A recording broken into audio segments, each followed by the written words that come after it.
Hello, folks. Welcome to Catholic Re.Con, testimonies from reverts and converts.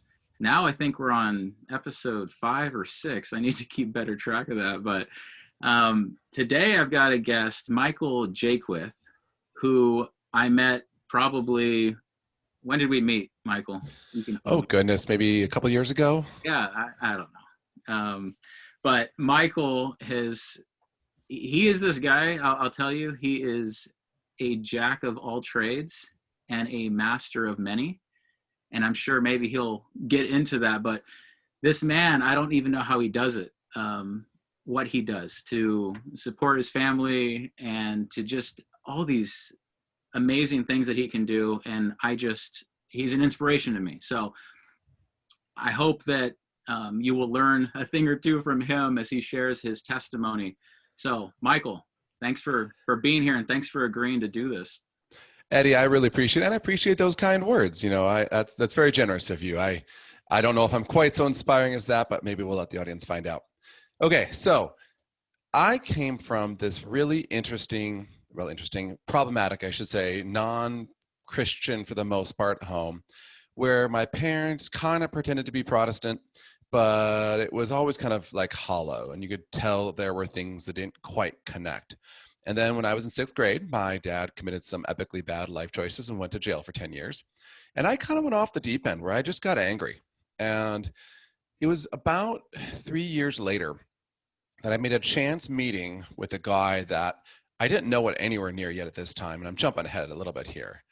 But at this time, like, I'm 3 years down the road, and some 6th grade, and then just starting high school, and I've kind of gone all in on the secular promise. You know, hedonism, I didn't know the word yet, but I was living it to the best of my ability, diving on it. I already had alcohol. In fact, I remember when I was 16, I went out with my great uncle to the bar, and he was proud that I walked out next to him after some ridiculous number of drinks. And so I don't say this to brag. I say this because, like, that's where I was at. I dove into the world. So in 9th grade, I meet this gentleman named Paul, kind of a funny name. And Paul, he and I share two great loves, the love of the outdoors and the love of arguing. And so those two happen to go together pretty well. In northern Michigan, in the summer months you hike and or swim, and in the winter months you cross-country ski the outdoors. And he and I started a great debate. I'd love to say it was purely theological and intellectual in all ways, but not really. In fact, there was a period of about a year where we had a little competition. Whoever could work in a can of baked beans, as a metaphor, would win the competition for that day. It was a lot of fun and silliness, but Paul was Catholic. And I still had these last little vestiges of Protestantism in the back of my mind. I could speak the language, but I really wasn't into it. And so we talked and debated, and the friendship grew. I went off to college and continued chasing girls, alcohol, pornography, all that stuff, right? Just living the hedonistic lifestyle, dove in 100%. Still talking to Paul, so I kind of have an idea that maybe there's another way out there, another option, but honestly, I'm not sold on it, right? Like, I'm still living, I'm still chasing. Time goes on. I finished my undergraduate degree, and in true hedonistic, trying to avoid actually doing anything real style, I decided to go get a graduate degree because that sounds way more fun than actually having to work. So I went off and I actually shipped off to Cornell and started working my graduate degree. As I'm going through the graduate degree, I started to realize, and this is where I want to slow the story down a little bit, that I started to feel like I was missing something. And I didn't even know what I was missing, but I knew that I was chasing the girls, I was chasing the booze, chasing whatever entertainment I could find. And even when I got what I thought I wanted, I wasn't satisfied. And I knew there was something missing. Like, I kind of always thought I'd probably want kids one day. And I realized that the girls who were open to me chasing them in that way didn't share a lot of the more conservative background values that I had. And so I started thinking to myself, maybe I do need to change something. Now, I never told Paul this, of course, because, that would be crazy, Why tell the guy who's been trying to convert you at this point for now 6 years, 7 years, whatever, that's what's going on. So it continues on, and I forget exactly when I decided to start going to Mass. It was another year or two after this. And at this point in time, Paul is married, and they've had 3 children. and they live about 6 or 7 hours away. So it was actually, as a single college dude, you're totally free. I'd be like, Paul, I'm busting down for the weekend to your place. And he'd be like, awesome, let's go hiking. And that was our thing. And all of a sudden, I decided maybe there's something to this. And I decided to start attending Mass. Now, Paul, he played his cards kind of close. He had an inkling of what was going on, but he didn't jump out of it and be like, ha, I win. I could tell you're starting to lose. No. He said nothing until about maybe 6 months after I'd been going to Mass. And we had gotten together several times, kind of in that period there. And I'm walking with Paul on one hiking trip, and he pauses and looks me in the eye, and he says, Michael, I want to ask you a question. And I say, what's that, Paul? He said, I don't want you to get upset when I ask you this question, but I've noticed that it seems to me like you're not really arguing with me anymore. And I say, oh, well, what do you mean by that? I can choose any position. I can take devil's advocate. I'm game for that. He said, yeah, I know you can. And truth be told, I'm a very good devil's advocate. And that's a two-edged sword. And he says to me, I know you can do that, but it seems instead like you're just asking questions trying to understand the faith better. And it's true. And at this point in time, I think that gave me the freedom to bring up some of the details that I was really struggling with. A couple of the biggest one for me was Marian theology. Like, I really couldn't get over this concept that there's like this human woman, and please understand, I obviously don't hold these beliefs now, but I want to convey where I was at the time. I couldn't understand how a human woman would get what looked to me at the time the level of worship that it looked like Catholics were giving to Mary. And now Paul was very well educated in theological debate, and his mother also was very much so. And so I'd heard all the classic intellectual arguments, talking about the ark, the symbolism of the ark, the symbolism of the Queen Mother. And I'd heard all these, but I think deep down I was still kind of like saying, but she's just a chick, maybe a pretty cool one. Why are you guys worshiping her? That seems kind of weird. Some of the hangups, like transubstantiation, actually didn't bother me at all. Like, I could read John 7, I'd be like, yeah, look, it says it right there. That's good enough for me. But I think the other really big hangup for me was there is still a piece of my heart that didn't want to let go of the pursuit of pleasure. I had this idea in my head that saying yes to Catholicism and Christianity meant saying no to ever having fun again. And obviously that's not the case. And I don't want to speak poorly, of course, but this is where I was at. So I'm here, I'm living in this space of feeling this dichotomy, this pull to say, I want something more. Intellectually, I know there's something more there. At this point in time, I think Paul had done a good enough job defending the faith that I didn't actually have a solid intellectual axe left. He had pretty much taken them all out, which took, at this point in time now, 11 years. So he was dedicated. And I started going to Mass regularly at this point. And I'm going to Mass, not receiving, of course, but just attending. And I remember it's Ash Wednesday. And I want to set the stage. There's the parish in Ithaca, New York. There's two of them. But the one downtown, it's a pretty big sized parish, several hundred feet across, kind of a big square. And I walk into this parish, having walked in every Sunday for the last 6 months, and it's Ash Wednesday. And they had hung a banner that stretched almost the entire way across the top of the room. And the banner read, "Repent today, don't wait any longer." And it was as if our Lord had literally just said those words to me, like they hit me with the force of a lightning bolt to the head, which is generally how our Lord deals with me. He understands that, my limitations. And so a 2x4 to the head is, or some big blunt force is his preferred and effective method of dealing with me. So I'm here and I'm looking at this banner and it struck me. And I said, all right, that's it. I'm going to let go of the world stuff. It's not really working for me anyways. Like, I've tried it and I chased it hard. And I said, you know what? I'm just done with that. And so I literally get out of Mass that day and I call Paul up. I say, all right, Paul, you win. I want to join. And Paul's like, excellent. And so Paul, actually supporting me, starts calling parishes. I start calling parishes and I say, I want to join RCIA. And I consistently get the message, no, you can't join RCIA. And I was like, what do you mean no? Like, do you guys not let people in the Catholic Church anymore? Like, is this now the doors are shut? In fact, the metaphor that Paul used was the story of the prodigal son who sneaks up to the doorway only to find the doorways actually are locked. And in fact, you try to sneak her out the back and those doors are locked too. And you're like, come on, I'm here. I'm trying to do the right thing. And all I got was no. And they all said the same thing. It's too late in the year. Easter Sunday is 48 days away. You can't get enough of RCIA to actually be a part of the program this year. Wait till next year. Now, I didn't want to wait till next year, number one, because I'm an extremely impatient person. And that's something I always have to keep working on. But number two, I was about to graduate from grad school, and I wouldn't have finished the RCIA program next year.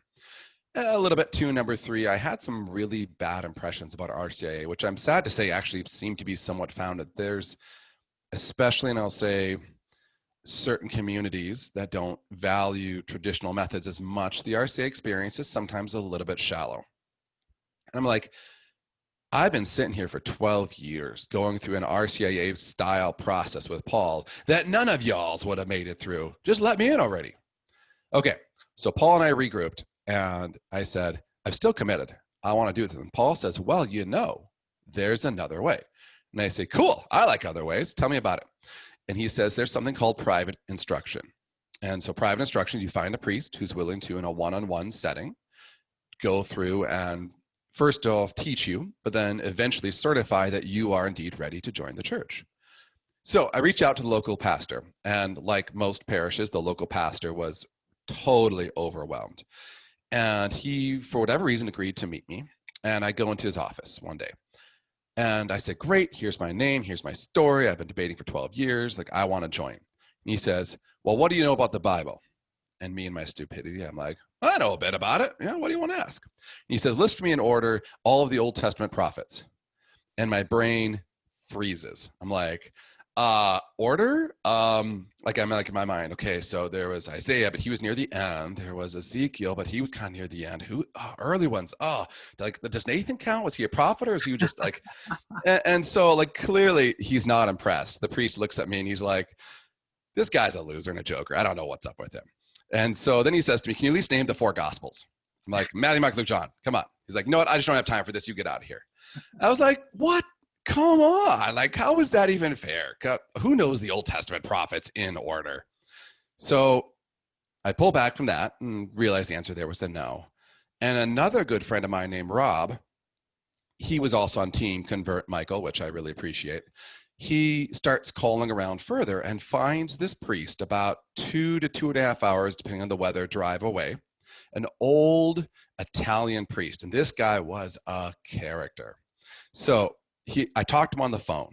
He's like, oh yeah, come on over. We'll take care of it. I don't know why my Italian accent sounded Irish there, but it's like close enough. Close enough. So let me tell a quick story about this guy to get a flavor of this guy. He was handicapped. He was quite old. And his routine was he would take us to, Rob and I, because we both traveled down there together, take us to lunch, and over lunch would hammer me with questions and let me hammer him with questions about whatever reading assignment he'd given me. And it wasn't particularly brutal, like nothing compared to the viciousness that Paul and I went at it to each other. But as we're driving into this parking lot, there's a parking spot right in front of the door, like right there. And we see it in the distance. And again, as I said, he's handicapped. It's hard for him to walk. And just as we turn towards that spot, there's this other car closer than we are that turns towards it as well.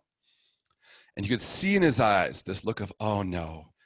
Because the parking lot is packed, like just completely filled, like pre-COVID days, like the top restaurant in town, busy day, packed parking lot.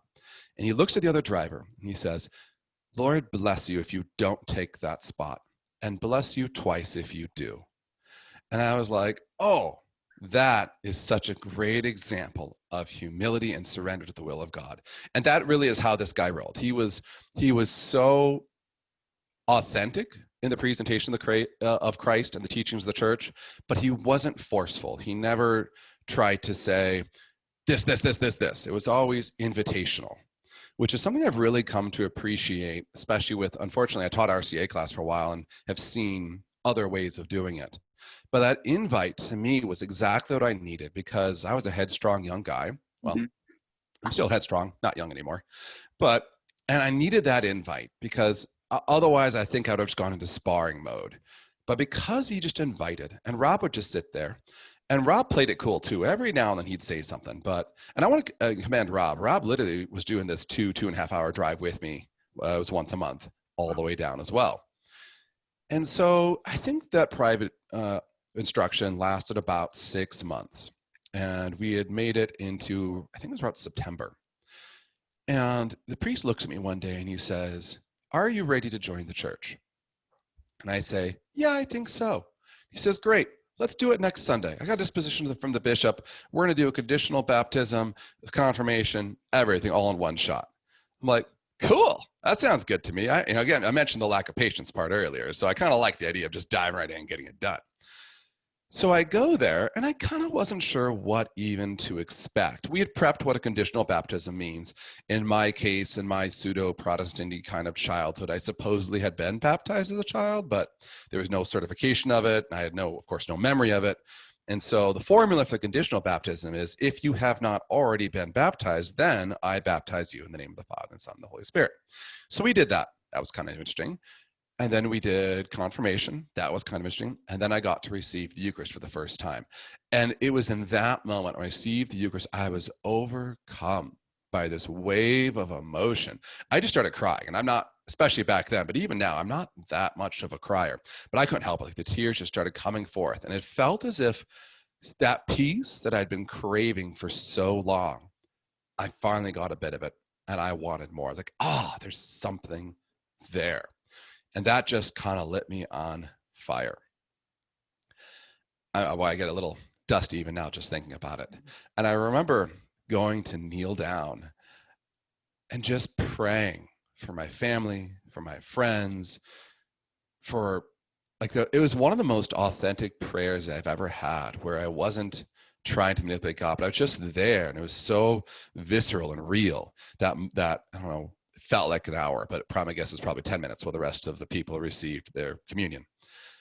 And at the end of that, driving home, it almost felt like something had changed. And so I called Paul up and told him all about it. And he cheered on the phone with me and was super excited. In fact, I forget if I drove down there the next week or he drove up, but we got together there and celebrated properly and went to Mass together for the first time.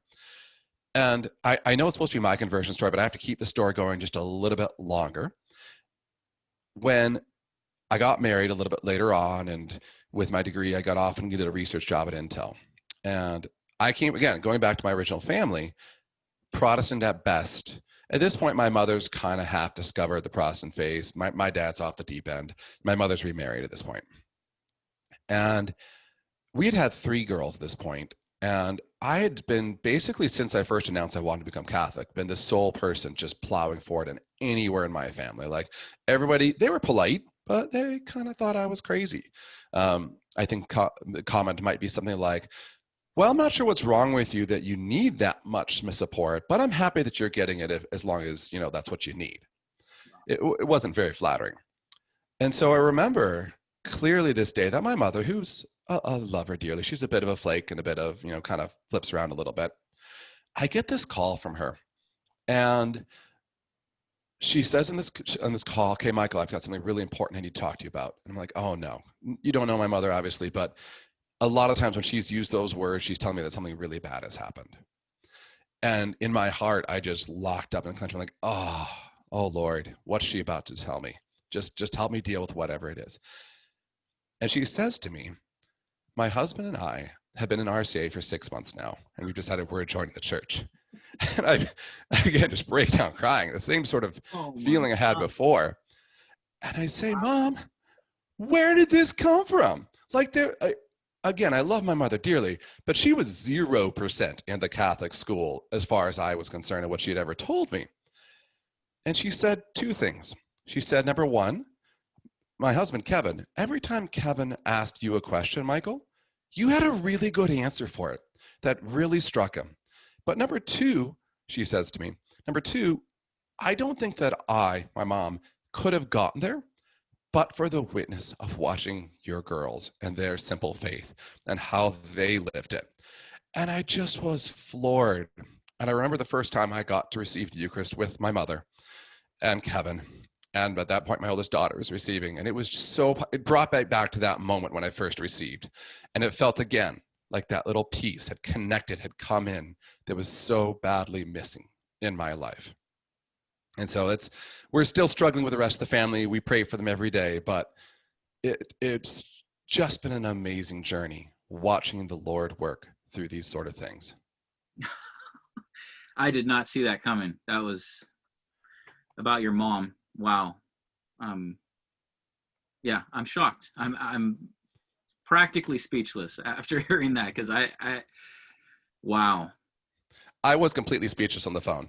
Like literally, she said we're in RCA, and my brain was like click, Yeah. click, click. Wait, what? Say that again. Yeah. I was not ready for that at all. But it's such a great testimony to how God works. Like I actually now, because I'm sometimes frustrated that I didn't put more thought into answering their questions. I thought Kevin was just trying to be polite to make conversation. Sure. Yeah. And how old were you, if you don't mind me asking, when you officially converted? So when I joined the church, I have to work the math out in my head now. I would have been 27. Okay. And then when she joined, I was 35, I think. And so I had been 8 years-ish roughly at that point, living with all the family, not hating, but definitely not supporting. Sure. And then I think you mentioned that you taught RCIA for a period. Is that what you said, or did I miss? I did right after I joined.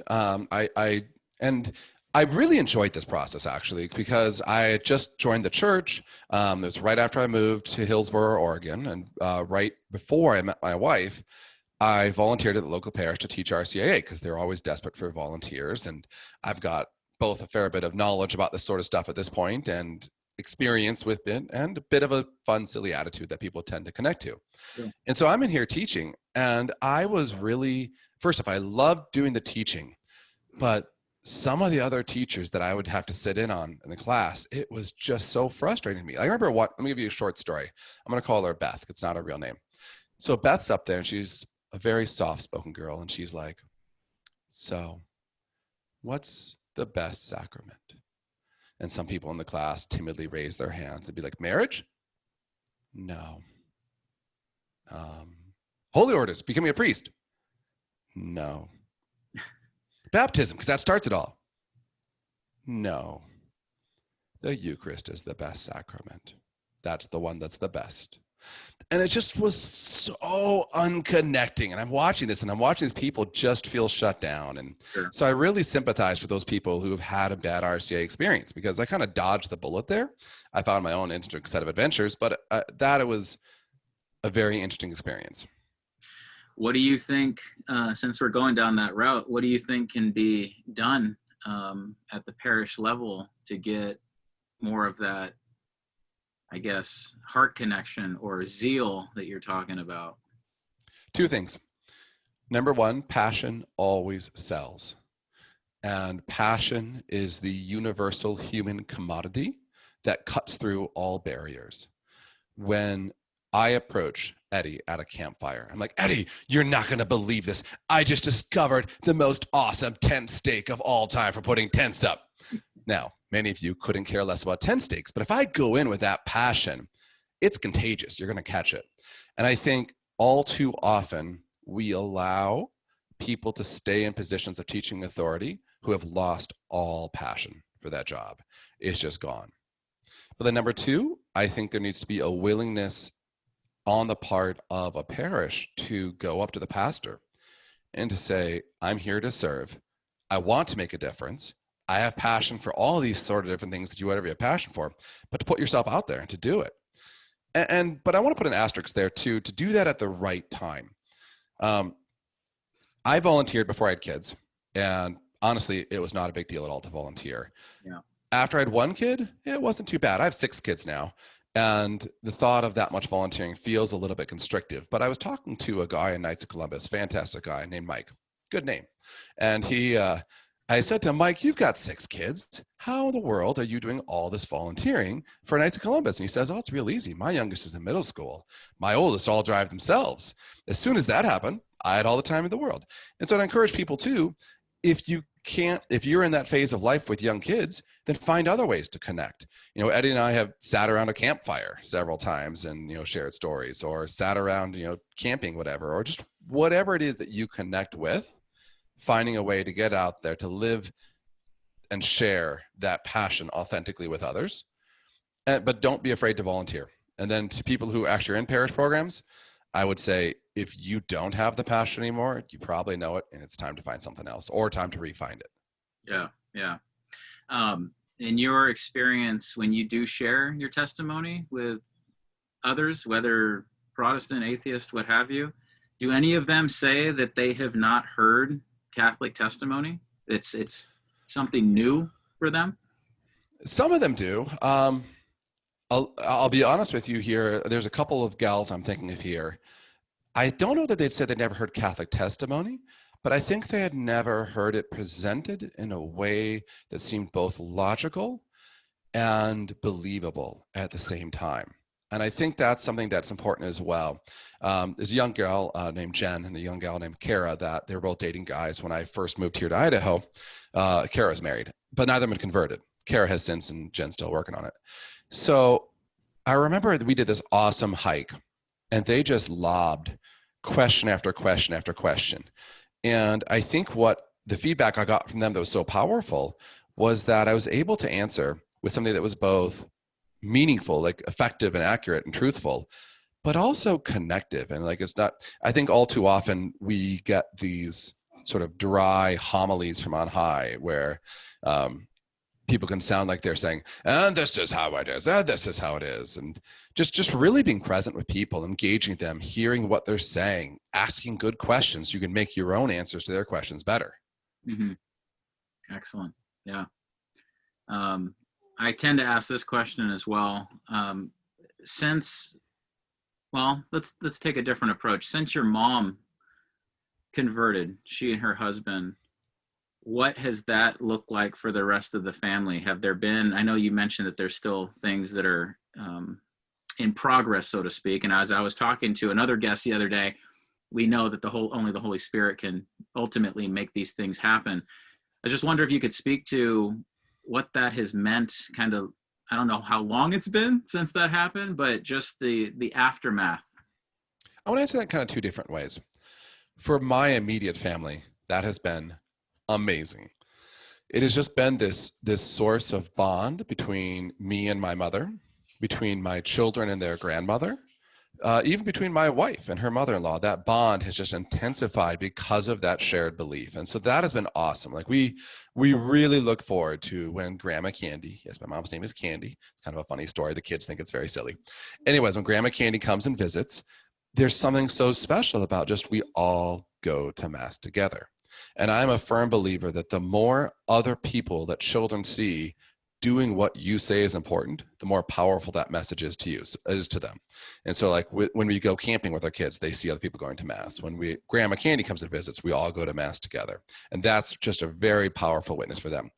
But in terms of my actual family, no one else has really gone very far. They each have their own struggles that the Holy Spirit will need to work on to overcome. Mm-hmm. In the case of my sister, I love her dearly. She and her husband are very Protestant. He had a particularly unfortunate experience with the Catholic Church as a youth. And so that's really jaded there. And so I will say that my wife and I living our testimony the way that we do, so we have 6 children in our first 8 years of marriage. But what many people don't know is we actually had 12 pregnancies in our first 8 years of marriage. And there's a very powerful type of testimony to saying, it's pretty clear what's not going on in that marriage. And my sister knows that. And so that sends a message that's more powerful to her than any well-crafted argument. And I don't know, like we made plans about trying to spend more time together, the COVID stuff threw all that into craziness. But I do have hope that over time, as she and her husband, who are both deeply faithful people on a real level and lovely people, I really want to speak highly of them in every way because they are just good people. As they see that witness, my hope is that they'll be able to see something that's appealing, sure. Something of the love and the authenticity that I'm hoping that we're presenting. Yeah, awesome. Also, have you seen a common theme among those that are not Catholics? Their main objection? I know that's kind of a broad question, but part of what I want to do with this channel is not only talk about the testimony, but also uncover what could be nagging someone, what keeps people from further pursuit of the Catholic faith. So I don't know if you can speak to that a little bit. Two. I think there are exactly two issues. There's an issue of the heart and there's an issue of the mind. I'm going to start with the mind because it's much simpler. The issue of the mind is singular. It's that of authority. If the church has the teaching authority directly given by Jesus Christ to Peter, that ends the intellectual debate. In fact, I can't tell my wife's conversion story now. It's her story to tell. But at one point in time, I said to her, look, honey, I don't need to win any intellectual arguments except the single one that the authority of Jesus passed on down through this church. And if I win that, every other intellectual argument becomes an abstract exercise because they don't matter anymore. And she agreed with that as a process. She said, yeah, that's true. But that's not the one where you win people. It's a requirement, but it's not the one that wins people. What wins people is the heart. And the heart has to see past the restrictions, see past all the no and all the denial, and see into that yes. And this, I think, gets into some of that, some of the deeper understandings of what the mystics write about sacrifice. And St. Catherine of Siena writing about how the anguish eventually becomes something good if offered up in the right way. And it's a hard thing to see. It's very countercultural. It's also very human. Like when I was trapped in hedonism, I couldn't see it. I'm like, no way, dude. I know what pleasure is. And I'm looking at what the no's are there for. And those no's don't look fun to me. And so I think that issue, the heart, is actually oftentimes the bigger one. And the only way to reach an issue of the heart is not intellectual, but through that human connection, that love, that connection, that living the example. Father Dominic here at the cathedral, I've been doing some instruction with him, fantastic priest. He was saying how in America, we have very little of the contemplative spirit in which Christendom was founded. You go back to Europe and like in early European church, you had this bunch of brothers that were monks that would go out and work in the field, and they would just not even try to recruit, but just live their life in such a compelling way that people were inspired to come and follow them and join them and see what it was they had. Whereas in America, we're all too often obsessed with the numbers. What's the number of people baptized at this parish? What's the number of people attending mass? What's the number of people who got married? Like, the numbers are less important than the heart-to-heart connection. Excellent. Well, I'm trying to think if there was anything else that I wanted to ask you. I think I can mention that what you just said is absolutely right. I think when you are living in the world and are engaging in grave sin, whatever it may be, you view that somehow as freedom, even though you are in complete and utter bondage. And when you finally have your eyes open, you realize there is true freedom in what everyone views as restrictive living or even in some cases just extreme maturity and discipline. And once you are on that side, can you see the freedom in that? And I know that's a simple observation, but it's something that I think it begs repeating, because in my own life, that was everything. Like, absolutely, such a misconception. And that's what the enemy tends to do, is to just continually tell you how free you are while you're in a cage. So, but that's actually partly even a fault of the English language itself. Like, look at the words that we use and how we use them. So when Paul writes, for freedom, I have become a slave of Jesus Christ, it sounds like an oxymoron. Yeah. Like, we don't have the language, particularly in English. Other languages are a bit better, but particularly in English, we're really limited to convey that idea. Yeah. It sounds like a contradiction of terms. And so it's very hard to take in. I mean, it's hard to take in a message you don't really want to hear, even if you understand it. And if you don't understand it, good luck. Yep. Could not agree more. Well, I think we're going to stop there. Michael, you are a blessing, honestly, to me and to many others. Like I've said to every other guest, I swear, people are so transparent, and I appreciate it. That's exactly what I wanted to get out of this show. And hopefully it will reach the people it needs to reach. So with that, I invite everyone to subscribe to my channel. Reach out to me through eddietrask.com. Let me know if you have any reverts or converts in your life that want to share their testimonies as well. And until next time, take care and God bless. Bye. Thanks, Eddie.